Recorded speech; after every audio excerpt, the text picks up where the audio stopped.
इस कथा में सूत जी ने ऋषियों को बंधन और मोक्ष के विषय में समझाया। उन्होंने कहा कि संसार में आत्मा का बंधन और उसकी मुक्ति कैसे होती है, इसका वर्णन महत्वपूर्ण है। आत्मा को बंधन में डालने वाले तत्व कौन कौन से होते हैं और उनसे मुक्ति कैसे प्राप्त की जा सकती है, यह ज्ञान अत्यंत उपयोगी और आवश्यक है। सूत जी ने कहा कि 8 प्रकार के बंधन होते हैं जिनके कारण आत्मा संसार में फंसी रहती है और जन्म मरण के चक्र में बंधी रहती है। इन बंधनों से बंधा हुआ जीव बंधा कहलाता है और जो इनसे मुक्त हो जाता है उसे मुक्त कहा जाता है। ये 8 बंधन प्रकृति, बुद्धि, अहंकार और 5 तत्वों के समूह से बने होते हैं। ये बंधन आत्मा को शरीर धारण करने के लिए बाध्य करते हैं और इसी कारण आत्मा को पुनः जन्म लेना पड़ता है। इस शरीर को 3 भागों में विभाजित किया गया है, स्थूल, सूक्ष्म और कारण शरीर। स्थूल शरीर वह होता है जो हमारे बाहरी कार्यकलापों को संचालित करता है, जबकि सूक्ष्म शरीर इंद्रियों के अनुभवों को संचालित करता है। कारण शरीर वह है जो आत्मा को आनंद की अनुभूति कराता है। ये तीनों शरीर ही हमारे कर्मों के अनुसार सुख और दुख का अनुभव कराते हैं। सूत जी ने यह भी कहा कि कर्मों के कारण ही जीव को पाप और पुण्य का फल भोगना पड़ता है।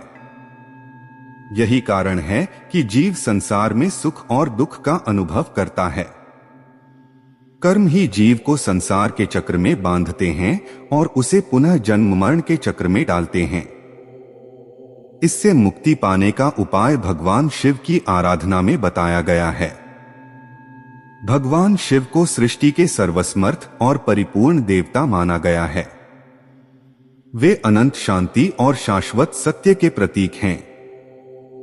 जो व्यक्ति मन, वचन और शरीर से भगवान शिव की आराधना करता है उसे भगवान शिव की कृपा प्राप्त होती है। शिवलिंग की पूजा करके और शिव की भक्ति में समर्पित होकर व्यक्ति इन बंधनों से मुक्त हो सकता है। सूत जी ने यह भी बताया कि शिवलिंग के माध्यम से शिव की आराधना करने से व्यक्ति को शिव की कृपा प्राप्त होती है। यह पूजा तन, मन, वाणी और धन से की जा सकती है। जब व्यक्ति इन तत्वों पर विजय प्राप्त कर लेता है तब वह शिव के सानिध्य में प्रवेश करता है। शिव की कृपा से बुद्धि और मन शांत हो जाते हैं और व्यक्ति संसार के मोहमाया से मुक्त हो जाता है। बंधनों से मुक्त होने के लिए व्यक्ति को शिव का ध्यान, शिव का जप और शिव की आराधना निरंतर करनी चाहिए। इससे व्यक्ति को शिव का आशीर्वाद प्राप्त होता है और वह भगवान शिव के लोक में स्थान प्राप्त करता है। भगवान शिव के लोक में पहुंचने पर आत्मा को पुनः जन्म मरण के चक्र से मुक्ति मिल जाती है और वह अनंत शांति का अनुभव करता है। शिव की कृपा प्राप्त करने के लिए उनकी पूजा, तप, मंत्र जाप, ध्यान और सेवा करना आवश्यक है। इन उपायों से व्यक्ति शिव के सानिध्य में पहुंच सकता है और जीवन के बंधनों से मुक्ति प्राप्त कर सकता है। शिव की भक्ति से ही जीवन के सभी कष्ट समाप्त हो जाते हैं और व्यक्ति सच्चे सुख का अनुभव करता है। यह कथा हमें बताती है कि जीवन में मोक्ष प्राप्ति का मार्ग भगवान शिव की भक्ति और उनके आशीर्वाद में छिपा है।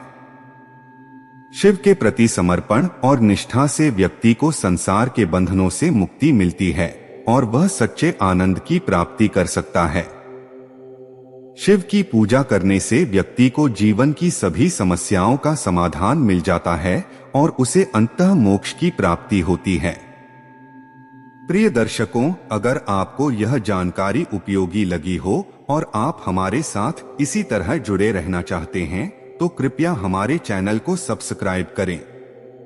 यह न भूलें कि वीडियो को लाइक करें, अपने दोस्तों और परिवार के साथ शेयर करें ताकि और लोग भी इस महत्वपूर्ण जानकारी का लाभ उठा सकें। आप सबकी समर्थन और सहयोग हमें और भी प्रेरित करता है। धन्यवाद।